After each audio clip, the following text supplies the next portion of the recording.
प्यारे बच्चों, आज हम भारत के ही नहीं, आधुनिक भारत के निवासी हैं। जब स्वतंत्रता पाने के लिए एक तरफ हमारे स्वतंत्रता सेनानी संग्राम कर रहे थे देश को आजाद कराने के लिए, वहीं दूसरी ओर कि देश को प्रगति पर कैसे लाना है, देश में चारों ओर विकास कैसे करना है, यह सोचने में लगे थे बुद्धिजीवी लोग। वे देश को आजादी के तुरंत बाद शिक्षा, विज्ञान, तकनीकी, कृषि, औद्योगिक क्षेत्र में समृद्ध करना चाहते थे। वे चाहते थे कि हमारे देश की पहचान वैश्विक पटल पर हो, यानी कि सारा संसार हमारे देश को जाने कि ये है इंडिया और ये है इंडियंस। बच्चों, देश को हर क्षेत्र में सुदृढ़ बनाने और आधुनिकता से लैस करने में इन लोगों ने अपने बहुत योगदान दिए, जिनकी चर्चा हम हर सप्ताह करेंगे। इनमें से एक थे डॉक्टर होमी जहांगीर भाभा। डॉक्टर भाभा का जन्म 30 अक्टूबर 1909 में हुआ था और इन्हें भारत के परमाणु ऊर्जा कार्यक्रम के जनक कहा जाता है। होमी जहांगीर भाभा भारत के महान परमाणु वैज्ञानिक थे। उन्होंने देश के परमाणु कार्यक्रम के भावी स्वरूप की ऐसी मजबूत नींव रखी जिसके चलते भारत आज विश्व के प्रमुख परमाणु संपन्न देशों की कतार में खड़ा है, लाइन में खड़ा है। डॉक्टर भाभा ने मुट्ठी भर वैज्ञानिकों की सहायता से परमाणु क्षेत्र में रिसर्च की, अपने अनुसंधान कार्य शुरू कर दिए।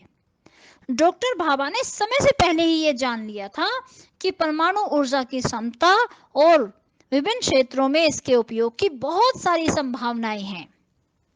उन्होंने Tata institute of fundamental research और भाभा एटॉमिक रिसर्च सेंटर की स्थापना की और कड़ी मेहनत से इन्हें बनाने की पूरी कोशिश की, इनमें महत्वपूर्ण भूमिका निभाई।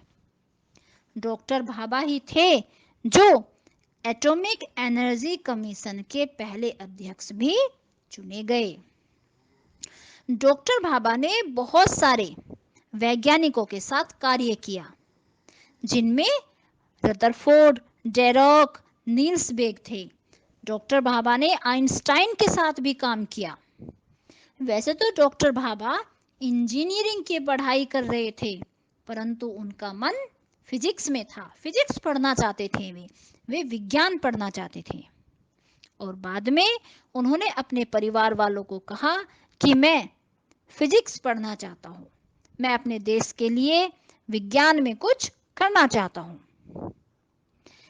भारत के महान वैज्ञानिक और नोबेल पुरस्कार विजेता सर सीवी रमन के साथ भी डॉक्टर भाभा ने लंबे समय तक कार्य किया। वैसे तो सर सीवी रमन अपने वैज्ञानिक दोस्तों की तारीफ नहीं करते थे, परंतु डॉक्टर होमी जहांगीर भाभा की वे अक्सर प्रशंसा किया करते थे। उन्हें भारत का लियोनार्डो डी विंची कहा करते थे। बच्चों, डॉक्टर भाभा को 5 बार भौतिकी के नोबेल पुरस्कार के लिए नामांकित किया गया। यह हमारे देश का दुर्भाग्य ही था कि यह महान वैज्ञानिक, यह स्वप्न दृष्टा 24 जनवरी 1966 में एक विमान दुर्घटना में हमें छोड़कर चला गया। ऐसा कहा जाता है कि इनका निधन नहीं हुआ था, इनका मर्डर किया गया था, एक प्लान किया गया था इनकी हत्या के लिए, क्योंकि जिस तेजी से भारत परमाणु शक्ति में आगे बढ़ रहा था, यह बात कई देशों को गवारा नहीं थी। कई देश नहीं चाहते थे कि उनसे आगे कोई दूसरा देश आए। इसी वजह से शायद हम अपने डॉक्टर भाभा को खो बैठे।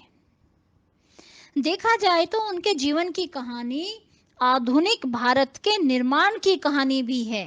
उन्होंने भारत को आधुनिकता से लैस करने में कोई कमी नहीं छोड़ी। भाभा को श्रद्धांजलि देते हुए जे.आर.डी. टाटा ने कहा था कि होमी भाभा उन 3 महान हस्तियों में से एक है जिन्हें मुझे इस दुनिया में जानने का सौभाग्य मिला। एक थे जवाहरलाल नेहरू, दूसरे महात्मा गांधी और तीसरे थे होमी भाभा। होमी ने सिर्फ एक महान गणितज्ञ, वैज्ञानिक थे, बल्कि एक महान ग्रेट इंजीनियर, बिल्डर और ग्रेट उद्यान कर्मी भी थे। उन्हें गार्डनिंग का बहुत शौक था। इसके अलावा वो एक कलाकार भी थे। जे.आर.डी. टाटा ने कहा है कि वो एक संपूर्ण इंसान थे, और हो भी क्यों ना। जो इंसान देश को परमाणु शक्ति के कार्यक्रम से अवगत कराए, जो इंसान देश को वैश्विक पटल पर एक पहचान दिलाए परमाणु ऊर्जा शक्ति संपन्न के रूप में, उसमें इतनी सारी खूबियां तो होनी ही चाहिए थी। तो बच्चों, ऐसे थे हमारे डॉक्टर होमी जहांगीर भाभा। धन्यवाद।